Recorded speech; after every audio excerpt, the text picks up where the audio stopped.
This is the Bloomberg Daybreak podcast, available every morning on Apple, Spotify or wherever you listen. It's Monday, the 8th of July in London. I'm Caroline Hepker. And I'm Stephen Carroll. Coming up today, France faces political gridlock as voters back left-wing candidates and reject Marine Le Pen's far-right national rally. Britain's new Chancellor, Rachel Reeves, will set out plans to spur private investment in the economy today. Plus, a House divided. More congressional Democrats come forward to say they want Biden out of the US presidential race. Let's start with a roundup of our top stories. France could see political gridlock after a surprise win by a left-wing coalition in the country's parliamentary elections. The New Popular Front won the most seats in Sunday's vote, but was around 100 short of a majority. President Macron's group came in second, with the far-right National Rally in third place. Jean-Luc Mélenchon, leader of the far-left France Unbowed party, says negotiations with Macron's centrist alliance are out of the question. We said it already last, and we reiterate this to the President of the Republic. We refuse to enter into negotiations with his party to make wheelings and dealings, especially having fought relentlessly for 7 years against his policies of social abuse and ecological inaction. The votes of the French people have just confirmed this. Jean-Luc Mélenchon from France Unbowed speaking there through a translator. He also told supporters that the New Popular Front intends to implement its full planned programme of policies, including a major increase in public spending and boosting the minimum wage. Tactical voting to block far-right candidates led the National Rally to win far fewer seats than polls had predicted. The party's Marine Le Pen says the outcome will hurt France. France is going to be totally deadlocked with three groups of roughly equal size in the National Assembly. So that's the way to go. It's unfortunate we will lose another year of illegal immigration, another year of purchasing power loss, another year of insecurity exploding in our country. The National Rally's Marine Le Pen speaking there through a translator. Her party won 143 seats, while Macron's allies secured 156 and the New Popular Front got 178. The euro weakened slightly in Asian trading after the results, and French bond futures also slipped. While markets are concerned at some of the left's spending pledges, some strategists say that investors could come to like a hung parliament scenario after a period of initial weakness. Here in the UK, newly appointed Chancellor Rachel Reeves will set out the Labour government's growth plan later today following Friday's landslide election victory. Bloomberg has learned she intends to create new financial instruments to stimulate private investment in major infrastructure projects. Jonathan Reynolds, now the Business and Trade Secretary, says another big issue is improving trade with the EU. Really about standards on food. We've got the same standards as the European Union. If we can sell more whiskey, more salmon, to a market which is so significant to us, of course we should explore an opportunity like that. And I think moving forward to be frank, a relationship to Europe that is not determined by the internal politics of the Conservative Party is very much in the national interest. Business and Trade Secretary Jonathan Reynolds there. Boosting the size of Britain's economy is a critical aim for the new Prime Minister Keir Starmer. He says that'll help his government avoid having to cut spending or raise taxes. British companies are boosting salaries on offer for new hires, even as they recruit fewer people. Pay data from the Recruitment and Employment Confederation shows starting wages increased at the fastest rate in 8 months in June. The figures add to the evidence that labour shortages and the minimum wage increase are keeping pay inflation elevated, which may trouble policymakers at the Bank of England. However, a British Chambers of Commerce survey shows less than half of companies are now worried about inflation. In the United States, more senior Democrats have said they want Joe Biden to step aside as the party's presidential nominee. The latest defections include several House committee leaders who expressed their views in a private call organised by House Minority Leader Hakeem Jeffries. But the US president has vowed to stay in the race, and in an exclusive interview with ABC's George Stephanopoulos, Biden insisted that he is sharp enough to do the job for another term. I have a cognitive test every single day. Every day I have that test. Everything I do. You know, not only am I campaigning, but I'm running the world. Would you be willing to have the independent medical evaluation? Watch me there's a lot of time left in this campaign. It's over 125 days. So the answer, right answer right now is no, you don't want to do that right now. No, I've already done it. Despite that interview, tensions in the Democratic Party are rising. This week, the president will host NATO members in Washington. Many will be watching to see how Biden performs at the summit after some officials have expressed their worries about the president's age during last month's G7 gathering. Now to corporate news. Boeing has agreed to plead guilty to criminal conspiracy and faces a fine of as much as $487 million in a new low for the plane maker. The US Justice Department found that the company failed to comply with a deferred prosecution deal struck in 2021 related to two fatal 737 MAX crashes in 2018 and 2019 that killed 346 people. As part of that deal, the plane maker had pledged to improve internal safety controls. It was followed by the Alaska Airlines non-fatal accident. Boeing had no immediate comment on the agreement with prosecutors. Iran has elected a reformist president keen on restarting talks with the US over the landmark 2015 nuclear deal. Masoud Pezeshkian, a heart surgeon and former health minister, beat his hardline rival in a runoff vote on Friday. Turnout was close to a record low in an election the US State Department called not free or fair. Pezeshkian is widely expected to seek improved relations with the West with a view to removing damaging economic sanctions as well as handling Iran's conflict with Israel. Well, in a moment, we'll bring you more on the French election results and take a look at Keir Starmer's first days as Prime Minister in the UK. But on the story that caught our eye this morning, the rise of algorithms on currency trading desks. So we know that, of course, algorithms have been used for a long time in equities, but now the likes of BNP Paribas are expanding into the technology. They've got nicknames like Viper, Iguana and Chameleon for some of the algos that are out there. BNP using them to try and gain an edge in this massive market, $7.5 trillion a day in foreign exchanges. The algos have different characteristics. So Viper is more aggressive. Right. Chameleon is for large transactions and Iguana is for trades that are to be completed over a certain window of time, whether it's a question of what point in that window you want to execute the trade or not. Look, this is a big trend towards automation that we've seen across the industry. There are concerns that there are some risks that come with this as well. A growing number of asset managers warning about a spate of macro events the programmes haven't been able to cope with. The Bank of International Settlements talking about making the market more vulnerable to bursts of volatility. There's an impact on jobs too. At NatWest, the number of traders focused on G10 FX currencies dropping about 70% in the last 2 decades. But more work for quantitative analysts and developers on the flip side of that as well. It's a fascinating read about this development in the industry. Our colleagues Will Shaw and Alice Atkins have been writing about it. You'll find it on Bloomberg.com and on the terminal.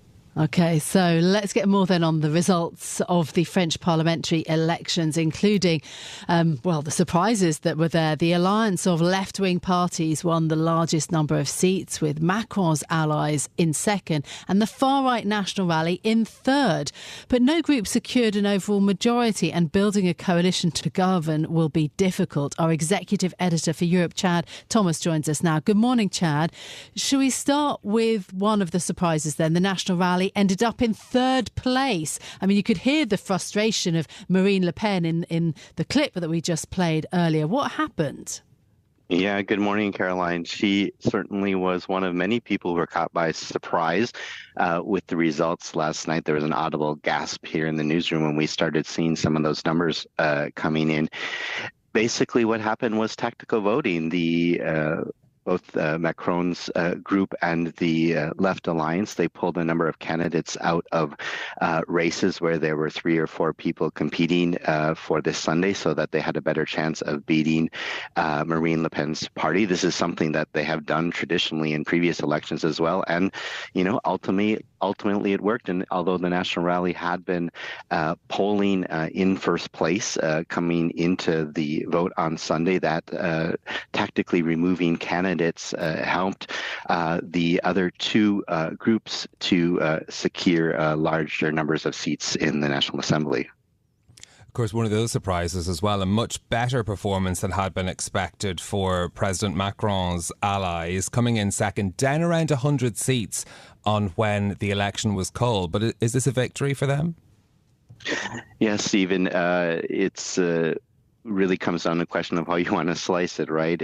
Certainly Macron is likely to do that. It's interesting because Macron's someone who normally is speaking nearly every day, whether giving a speech or going on television. He has not said a single word in public since the first round of the voting. So we're all waiting to see what does Macron say, how does he slice these results, and ultimately then how does he move forward in naming a prime minister. Yeah, there's some great front pages of the newspapers in France this morning. I see on the front page of Le Parisien, et maintenant on fait quoi? Now what do we do? Is the question. And now I ask you, Chad Thomas, what are the options for the government now? I think the one thing that you can probably rule out is the far right taking over government. They came in third. Now you have these two groups left who managed to in some way align by pulling out candidates in order to thwart the far right winning the election. But beyond that, the far left and Macron's group have very little in common as well. And there is not a tradition of coalition governments in France. I live in Germany normally. I'm in Paris this morning, where you do have that. And so it will be really interesting to see Mélenchon, the head of the far left party here in France, last night basically said, Macron has lost. We want to implement our full program. But they don't have a majority either. So somehow these two groups are going to have to find a way to form a government, or you end up with a minority government, and then that minority government struggles to pass any legislation because they don't have the majority in parliament. Yeah, absolutely. So the markets will be trying to assess what policy making then emerges from this. So it does seem to have steadied the euro, at least this morning. And we've seen a kind of narrowing of the spreads between French and German yields. Chad, thank you so much for being with us. Our executive editor for Europe, Chad Thomas there.